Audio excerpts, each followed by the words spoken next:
Lesson 6. Existence of God. Adam and Eve, our first parents, knew God in the Garden of Paradise. God spoke to the patriarchs and prophets and gave them messages for the rest of men. God gave the commandments to Moses. Our Lord Jesus Christ, God Himself, came and taught about God.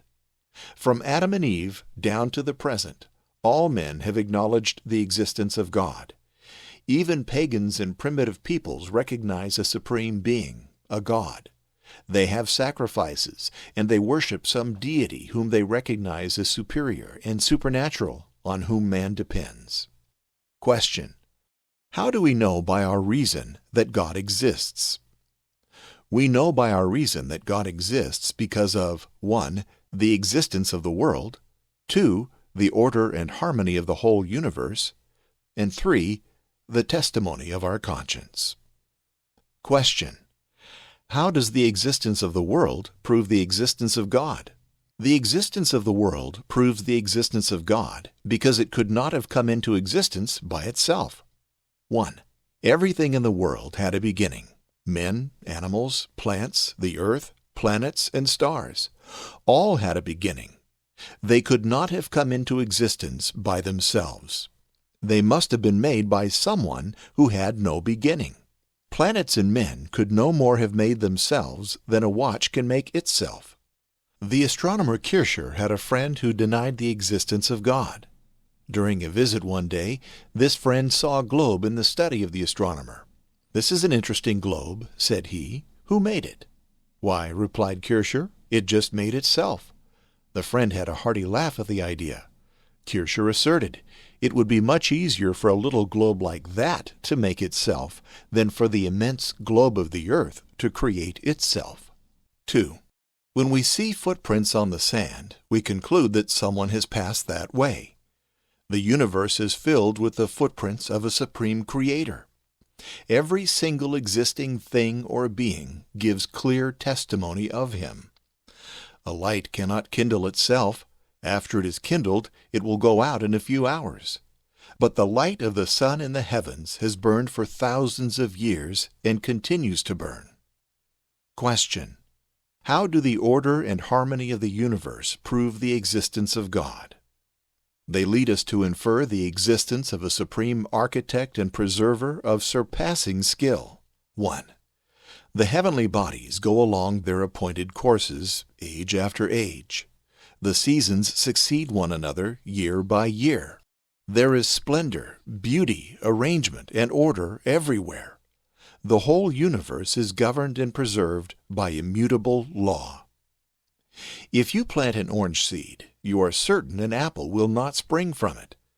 Every morning you are sure the sun, when it rises, will appear in the east. At night you can go peacefully to sleep, assured that after your rest the day will come again. 2. To say that this universal order is the result of accident, or that the planets direct their own courses, is as foolish as to say that an automobile goes sensibly around the city streets running itself. The heavens show forth the glory of God, and the firmament declareth the work of His hands. Psalm 18:2. God is the intelligent cause. 3.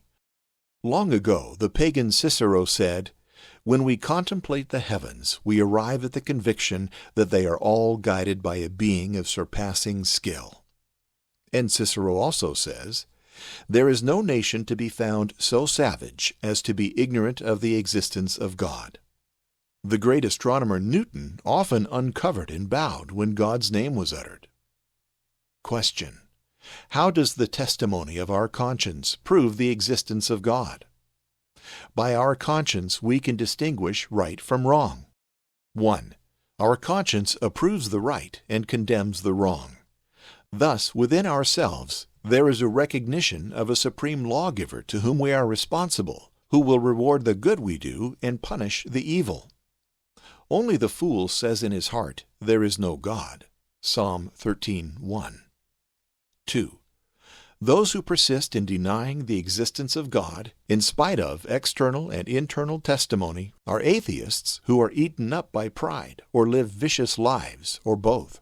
Of them our Lord said, Seeing they do not see, and hearing they do not hear, neither do they understand. For the heart of this people has been hardened, and with their ears they have been hard of hearing, and their eyes they have closed, lest at any time they see with their eyes, and hear with their ears, and understand with their mind, and be converted, and I heal them. Matthew 13:13-15. Hello, and thank you for watching. This is Archbishop Fulton J. Sheen. Don't forget to like, subscribe, and share this video.